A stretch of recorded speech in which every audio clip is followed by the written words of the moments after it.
Delhi crime national news, नजर सब पर। देख रहे हैं दिल्ली क्राइम नेशनल न्यूज जनपद भदोही से। मैं हूं आपका दोस्त मनोज कुमार। आज मैं हाजिर हूं प्रमुख खबरों के साथ। शिक्षक दिवस पर पूरे जनपद में आयोजित हुआ विभिन्न कार्यक्रम। माननीय मुख्यमंत्री जी के प्रदेश स्तरीय कार्यक्रम का कलेक्टर सभागार में हुआ सजीव प्रसारण। शैक्षिक क्षेत्र के उत्कृष्ट अध्यापन करने वाले शिक्षकों को जिलाधिकारी ने प्रशंसित पत्र देकर किया सम्मानित। व्यक्ति के जीवन निर्माण में शिक्षकों का अतुलनीय योगदान। आज पुरस्कार से सम्मानित पूर्व माध्यमिक विद्यालय बेजवा के प्रधानाध्यापक समर बहादुर पटेल के कार्यों समर्पण से सीख लेने की आवश्यकता। जिलाधिकारी। आज पूरे राष्ट्र में 5 सितंबर शिक्षक दिवस के रूप में मनाया जाता है। उसी क्रम में माननीय मुख्यमंत्री जी के नेतृत्व में पूरे प्रदेश में शिक्षकों के सम्मान के लिए आज कार्यक्रम आयोजित किया गया, जिसमें न केवल अच्छा कार्य करने वाले शिक्षकों का सम्मान किया गया प्रदेश राजधानी लखनऊ में भी और सभी ज़िलों में भी, बल्कि साथ साथ नेशनल एजुकेशन पॉलिसी 2020 पर भी विस्तृत चर्चा हुई। इसके अलावा भदोही में वर्तमान में हम लोग किस स्तर पे हैं उस पर चर्चा हुई। इसमें यह भी प्रकाश में आया कि हम लोग जो 3 शीर्ष मानक हैं, चाहे वो निपुण भारत का लक्ष्य हो, चाहे वो ऑपरेशन कायाकल्प हो या अन्य मानक जो निर्धारित किए गए हैं शिक्षण पद्धति के बारे में बेसिक शिक्षा विभाग द्वारा, उसमें प्रदेश में टॉप 5 में है और निपुण लक्ष्य में प्रदेश में फर्स्ट पोजीशन पे हैं। तो उस प्रकार से BSA भदोही के नेतृत्व में टीम एक स्तर का कार्य ऑलरेडी कर रही है। हम सब लोगों ने ये सामूहिक रूप से समझा कि इसको आगे ले जाने के लिए कि किस प्रकार से हम शीर्ष पे रहें पूरे प्रदेश में। और कई ऐसे हमारे जो गांव हैं जहाँ पे अभी भी जो मध्यम स्तर के जिनका शिक्षण लेवल मध्यम स्तर का, उनको कैसे शीर्ष स्तर पर लेकर जाएं, इसके बारे में विस्तृत बात भी हुई। तो कुल मिलाकर आज शिक्षक दिवस पर न केवल शिक्षकों को सम्मान किया गया, संवाद स्थापित किया गया, बल्कि आगे भी किस प्रकार से निरंतर संवाद करके हम और बेहतर कर सकते हैं सामूहिक परिवार के रूप में, उस पर भी बातचीत हुई। शिक्षक दिवस के अवसर पर सर क्या संदेश देना चाहते हैं? शिक्षक दिवस के अवसर पर मैं प्रथम और सबसे महत्वपूर्ण संदेश सभी अभिभावकों को और जो नागरिक हैं जिनके बच्चे स्कूल में जाते हैं, उनसे ये देना चाहूँगा कि हमारी संस्कृति में शिक्षक को गुरु का दर्जा दिया गया है और माता पिता से भी ऊपर उनको सम्मान दिया गया है।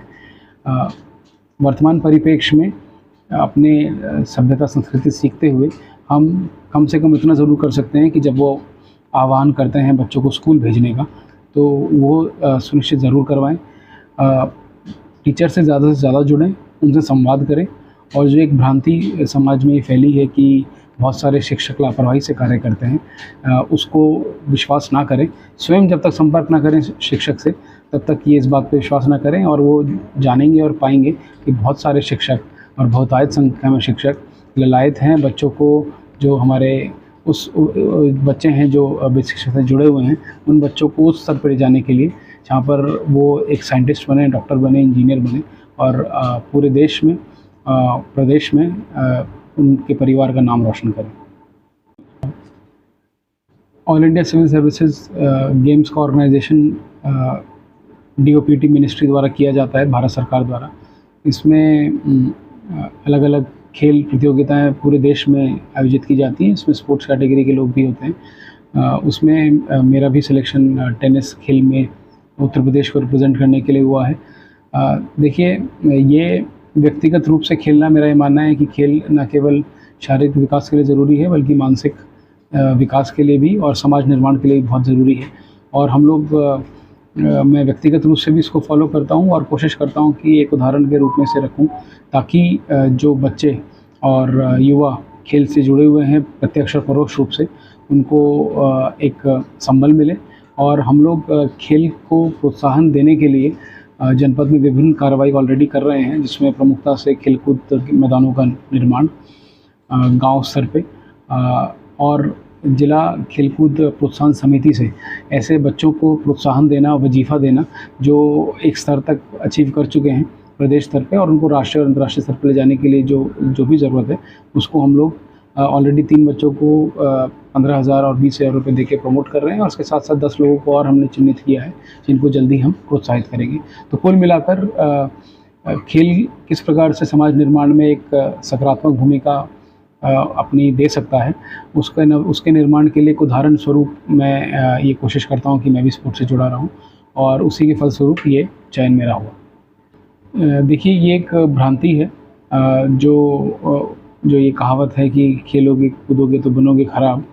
ये मुझे लगता है शायद मजाक में कही हुई एक भ्रांतिपूर्वक बात है, चूँकि मैंने ये महसूस किया है अपने जीवन में कि बहुत सारे लोग जो जीवन में अन्य क्षेत्रों में अच्छा किए हैं वो कहीं ना कहीं किसी न किसी खेल से जुड़े रहे हैं।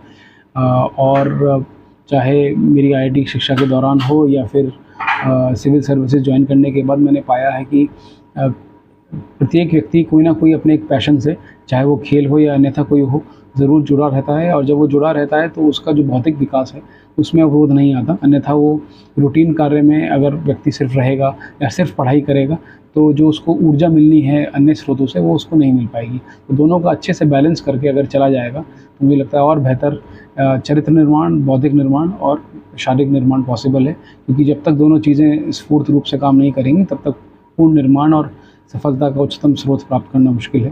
तो ऐसे में मेरा मानना है दोनों को बैलेंस लेके चला जाएगा। मैंने जीवन में खुद भी उसका अनुकरण किया है और मुझे प्रबल विश्वास है कि कोई भी बच्चा ऐसा करेगा तो कहीं उसको नुकसान नहीं होगा बल्कि फ़ायदा ही होगा। सर, एक आखिरी सवाल है कि ये कहा जाता है कि हम व्यस्त हैं, आप काफ़ी व्यस्त रहते हैं, बावजूद इसके आप खेलों में भी परिवार करते हैं, तो क्या कहना चाहेंगे जो लोग कहते हैं कि समय नहीं मिलता? देखिए, दिन भर में लगभग 1 घंटा प्रत्येक व्यक्ति के पास ऐसा होता है जहाँ पे वो चूज़ कर सकता है कि खेलना। कोई टीवी में उसको व्यर्थ कर दे या सिर्फ केवल बातचीत में उसको व्यर्थ कर दे तो ऐसे में ज़रूर लगेगा कि हमारे पास समय नहीं है। पर अगर इन स्रोतों से समय को बचा के 1 घंटा स्वयं के लिए, आधा घंटा भी स्वयं के लिए दिया जाए तो अगर रेगुलरली किया जाएगा तो आधा पौन घंटा भी पर्याप्त है और इतने भर में ही व्यक्ति अपने आप को चुस्त दुरुस्त और मानसिक रूप से भी स्वस्थ रख सकता है।